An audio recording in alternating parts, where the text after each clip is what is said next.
আল্লাহকে পাওয়াই হচ্ছে বান্দার কাজ। আর আল্লাহকে পাওয়ার জন্য বান্দার যতগুলা কাজ আছে সবচাইতে হাই লেভেলের অন্যতম একটা কাজের নাম হচ্ছে ধৈর্য। তো ধৈর্য দিলে তো আরো আপনাকে কাছে টেনে নিবে, ইতের তো ফেটরার। সেজন্য ও চায় না কেউ ধৈর্য ধরুক, সেজন্য বলে যে বহুত ধৈর্যস্ত আর কি ধরিবি। শয়তানের বলাটাকে আমরা মনে করি আমাদের মনের বলা। এটা আসলে বুঝতে হবে কোনটা আমাদের মনের বলা, কোনটা শয়তানের বলা।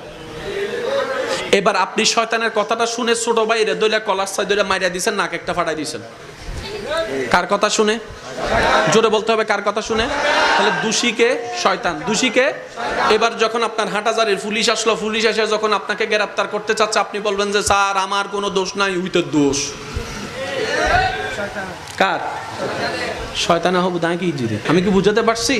ঠিক একই ক্যারেক্টারটা শয়তান হাসরের ময়দানেও করবে। আমরা যখন বলবো আল্লাহ নামাজ